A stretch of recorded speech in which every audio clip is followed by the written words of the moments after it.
No problem mister Bakshi. और आपकी basement की शॉप? नहीं, उसे जैक और शारन के नाम ट्रांसफर कर दीजिए। उसे मैनेज कौन करेगा? ये जिम्मेदारी मैं आप पर सौंपती हूँ। पावर ऑफ अटर्नी आपके नाम होगी। मिसेस हेनरी, आप जो कुछ कर रही हैं सोच समझ के तो कर रही हैं ना?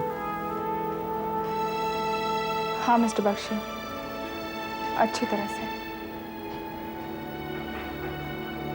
शॉप की मैनेजमेंट में मिस्टर जॉन आपकी मदद करेंगे और हर महीने शारन और जैक के नाम कुछ पैसे भेज दीजिए।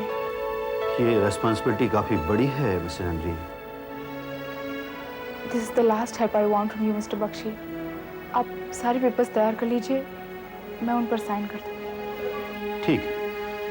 वैसे क्या मैं एक सवाल पूछ सकता हूँ? पूछिए। आप कहीं जा रही हैं? हाँ। कहाँ? मालूम नहीं। ओके मिसेस हेनरी, मैं पेपर्स तैयार होते ही आपको फोन कर दूंगा। हाँ, जल्द से जल्द पेपर्स तैयार कर लीजिए और मुझे ऑफिस में आके मिलिए। Okay, bye, good luck. Good day.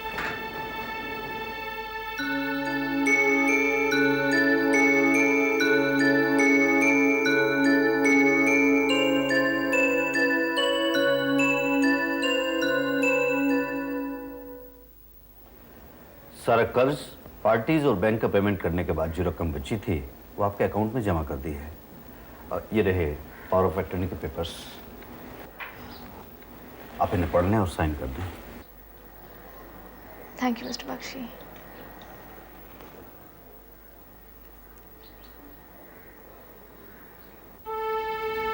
Mrs Henry, आपको लगता है कि आपने सही फैसला किया है?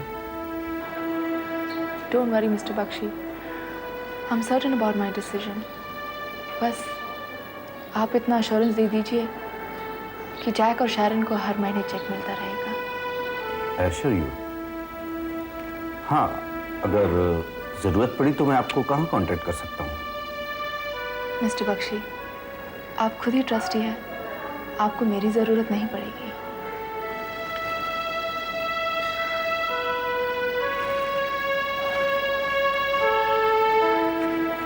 Thank you Mr Bakshi.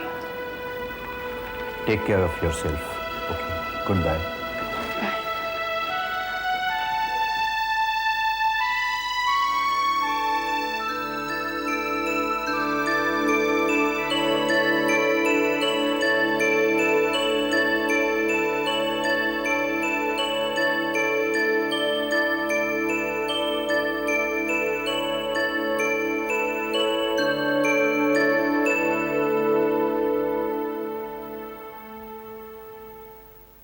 आपके साथ जो कुछ भी हुआ है मेम साहब, वो सिर्फ नसीब की गर्दिश नहीं थी। इसका जिम्मेदार काफी हद तक मैं हूं। नहीं करण, तुम जिम्मेदार कैसे हो सकते हो? नहीं मेम साहब, यह सब मेरी वजह से हुआ है। इसकी तलावी भी मैं ही करूंगा। क्या करोगे तुम? आप देखते जाइए। तुमने अपने बारे में कुछ नहीं बताया करण। तुम पर क्या बीती? जिंदगी ने हमें पहली बार मिल बैठने की फुर्सत दी है मेम साहब। फिर कभी इत्मीनान से सुन लीजिएगा। हालात ने हमें एक बार जुदा कर दिया था, दोबारा ये मौका मैं उसे कभी नहीं दूंगा, कभी नहीं। आप फिर कभी एक पल के लिए भी मुझसे दूर नहीं जाएंगे। लेकिन मुझे तो स्कूल जाना पड़ेगा। क्यों? रेसिग्नेशन देने। ठीक है, लेकिन आज नहीं। आज आप आराम कीजिए। यह खबर मैं स्कूल तक पहुंचा दूंगा। क्या कहोगे? कहूंगा कि करण को उसकी मेम साहब मिल गई हैं, इसलिए सारी दुनिया हमें भूल जाए। एक बंगला बने न्यारा, एक बंगला बने न्यारा। हेलो। हेलो मोहन सिंह, मैं बोल रहा हूँ। हाँ साहब जी, क्या खबर है? एक बेहतरीन खबर है मोहन सिंह। अच्छा साहब जी, वो तो आपकी आवाज से ही लग रहा है जैसे खोई हुई जन्नत मिल गई है। बस यही समझ लो, मुझे मेम साहब मिल गई हैं। क्या मैम साहब? कौन सी मैम साहब? अपनी मैम साहब? हाँ मोहन सिंह, अपनी मेम साहब, अपनी थेल्मा मेम साहब। वाह, मारे मेरे ईसा मसीह, मारे मेरे भगवान, तेरे घर में देर है अंधेर नहीं है। हाँ साहब जी। हाँ मोहन सिंह, ऊपर वाले के जितने गुणगान कम है, अपनी उम्र भर के इंतजार का सिला दे दिया उसने। मगर कहाँ मिली मैम साहब? कैसे मिली, कब मिली? अरे यहाँ आ जाओ तो सब बता दूंगा। मैं फौरन पहुंचता हूँ साहब जी। अरे थोड़ा सब्र करो यार, हम मेम साहब कहीं नहीं जाने वाली, इत्मीनान से मिल लेना। बस एक तुमसे कुछ जरूरी काम था। हुक्म करो साहब जी। मोहन सिंह, शहरन के पास चले जाओ और दोनों बच्चों की खबर जरा मुझे देना। बंदा अभी पहुंचता है। और हाँ भाई, अभी मेम साहब के बारे में किसी को नहीं बताना, सरोज भाभी को भी नहीं। सरोज को भी नहीं? हाँ यार, जरा सरप्राइज देंगे, अच्छी तगड़ी पार्टी करेंगे, हैं? अरे साहब जी, अब तो हम सब लोगों को सरप्राइज देंगे। बस साहब जी, अब तो आपका बुरा वक्त गुजर गया। मेरा दिल कहता है साहब जी, आने वाला वक्त खुशियों से भरा होगा। नहीं मोहन सिंह, इतने बड़े बोल नहीं बोलते। Keep your fingers crossed. मैं नहीं चाहता कि मेरे नसीब को फिर से नजर लग जाए। साहब जी, अगर ऐसा हुआ ना तो भगवान से मैं कहूंगा आपकी सारी बदनसीबी मेरे को दे दे और आपको बुरी नजर से बचाए। हाँ अच्छा मोहन सिंह, जरा अली के बारे में मालूम करके मुझे जरा फोन करो, हैं? मैं तेरे फोन का इंतजार करूंगा। ठीक है साहब जी, गुड बाय। भगवान, अजब है तेरी शान। अरे सरोज जी, कहाँ हो तुम? अरे सरोज जी, क्या कर रही हो? अरे सब्जी का अनूठा। बुढ़ापे में सटिया गए। अरे बूढ़ा होगा तुम्हारा बाप। क्या? ओ मेरी जोहरा जबी, तुझे मालूम नहीं, तू अभी तक है हंसी और मैं जवान, तुझ पे कुर्बान मेरी जान, मेरी जान। क्या हो गया आपको? अरे क्या हो गया? चलो झटपट तैयार हो जाओ। जाना कहाँ है? अरे जन्नत से मिलने। क्या? मेरा मतलब है शरण से मिलने। मैं नहीं जाऊंगी वहाँ। याद है पिछली बार जैक ने हमारे साथ कैसी बदतमीजी की थी? हम तब भी चलेंगे। लेकिन क्यों? तुमको जाना है तो तुम जाओ, कम से कम मैं तो जैक के सामने नहीं जाऊंगी। नहीं जाओगी? पति परमेश्वर का कहना नहीं मानोगी? पत्नी धर्म का पालन नहीं करोगी तो नरक में जाओगी, घोर नरक में। हाँ। क्या? डोबी के बोल जाने मन, तू मुस्कुरा के बोल दे, तो धड़कनों में आज भी शराबे रंग घोल दे। करो नहीं बेसरा नाक, मैं चलती हूँ। ये हुई ना बात, झटपट तैयार हो जाओ। अच्छा, आज आप इतने खुश कैसे नजर आ रहे हैं? कहीं आपने सुबह सुबह भांग तो नहीं चढ़ा ली? तूने अभी देखा ही क्या है औरत? क्या? तुमने सचमुच नशा कर रखा है? हाँ, मैं नशे में हूँ, और देखना इस नशे में मैं कितने लोगों का नशा उतारता हूँ।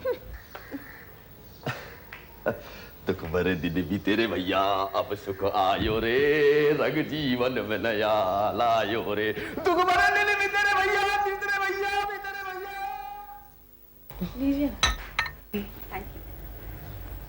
आप?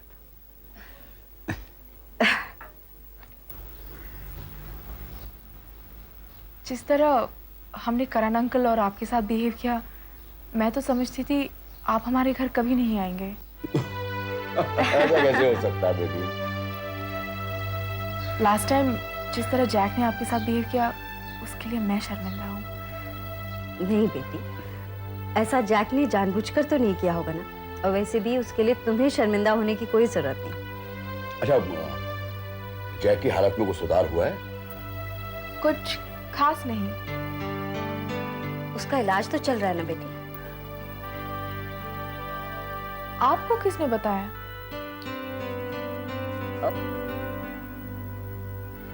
प्रिया ने? हाँ, गुड्डी ने बताया।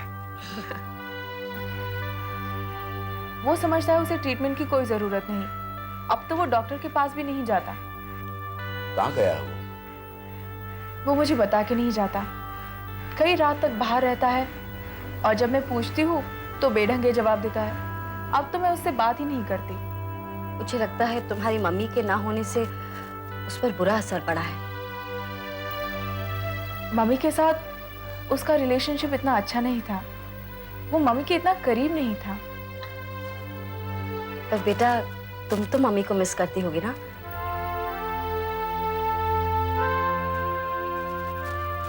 अच्छा बेटा, तुम्हारी पढ़ाई कैसी चल रही है? अंकल, मैंने कॉलेज छोड़ दिया है। क्यों बेटी? पढ़ाई में दिल नहीं लगता। अब मैं फैशन डिजाइनिंग कर रही हूँ। अच्छा, कौन है तुम्हारा टीचर? मोहनित, जो मॉडल्स के कपड़े डिजाइन करता है। आदमी अच्छा है ना बेटी? मतलब?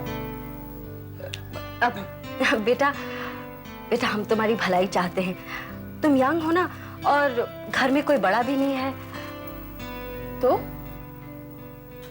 ऐसा है बेटी कि जमाना जवान और अकेली लड़की पर ऐसे झपटता है जैसे शहद पर मक्खी। बेटा तुम सोच समझ कर लोगों से मिलना। हाँ आप मेरी फिक्र न करें, मैं खुद की देखरेख कर सकती हूँ। और अगर ऐसी कोई बात है तो मैं प्रिया से बात कर लेती हूँ। अच्छा अच्छा, मोनीत से हमें मिलाना ना कभी। पता नहीं मैं उसे मिलूंगी या नहीं। क्यों बेटी? मैंने अपना इरादा बदल दिया है। अब मैं एडवर्टाइजिंग एजेंसी में काम करना चाहती हूँ। तुमने इरादा कब बदला? बस अभी अभी।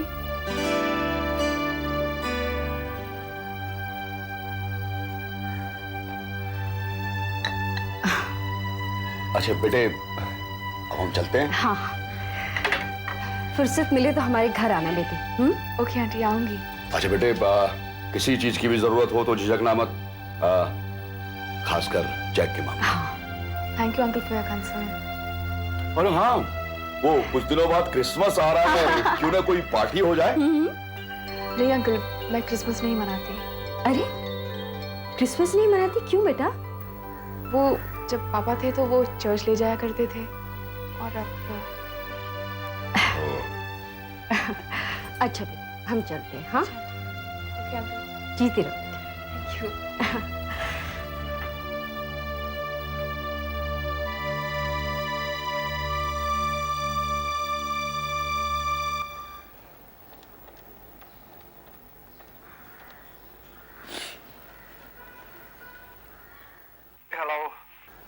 हेलो शाब जी। हाँ मोहन सिंह, बोलो, क्या खबर है? खबरें अच्छी नहीं है शाब जी। बस इतना समझ लीजिए कि जैक और शैरन को किसी बड़े की सरपरस्ती की जरूरत है। हाँ मोहन सिंह, वो तो मैं समझता हूँ, लेकिन क्या ऐसी कोई पॉसिबिलिटी नहीं है कि वो क्रिसमस के लिए यहाँ आ सकें? वो थेल्मा मैम साहब की मौजूदगी में? हाँ भाई, इसलिए अगर क्रिसमस के मौके पर उनकी मुलाकात होगी तो शायद उनके दरमियान की दूरी खत्म हो जाए। इसीलिए तो मैंने तुम्हें वहां भेजा था। आप जो सोच रहे हैं साहब जी, वो मुमकिन नहीं है अभी। क्यों? और शैरन की बातचीत से मुझे पता चला कि अपनी माँ के बारे में उनकी गलतफहमी दूर नहीं हुई है। हमें थोड़ा इंतजार करना पड़ेगा साहब जी। ठीक है मोहन सिंह, हम इंतजार करेंगे। आप परेशान मत होइएगा साहब जी, मैं हूं ना, धीरे धीरे सब ठीक हो जाएगा। हाँ मोहन सिंह, उम्मीद पर ही तो दुनिया कायम है। चलो मैं फिर फोन करूंगा। अच्छा साहब जी।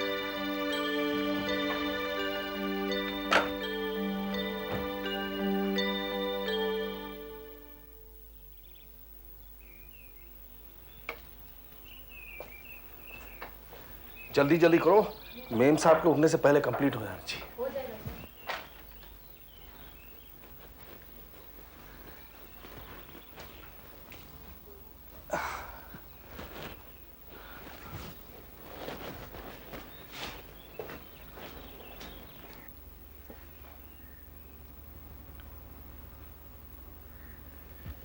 ये कहाँ रखे?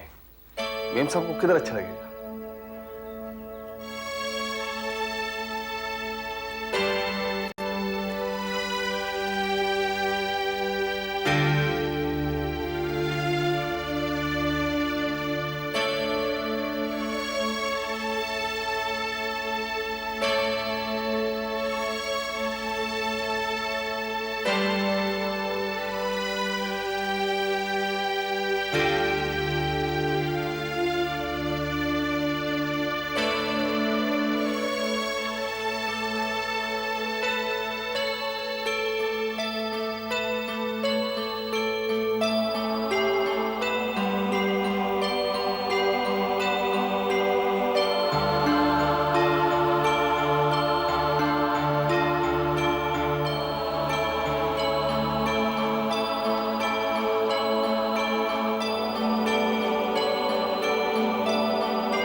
मेम साहब,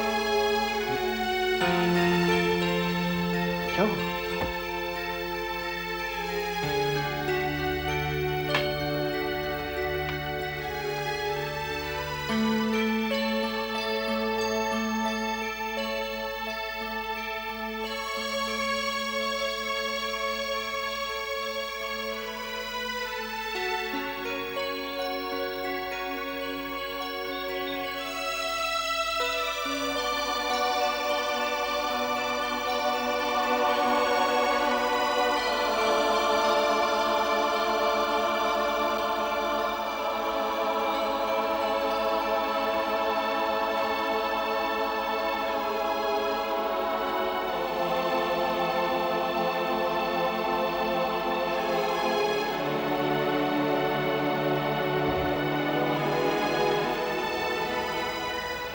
वहां से चली क्यों आई मेम साहब? तुम नहीं जानते? जो मैं जानता हूं उसके लिए तो आपको उदास नहीं होना चाहिए। करण, उदासी उसके लिए है जो वक्त तुम्हारे साथ नहीं गुजरा। लेकिन अब तो हम साथ हैं और इस बार मैं वक्त को अपने साथ अन्याय नहीं करने दूंगा।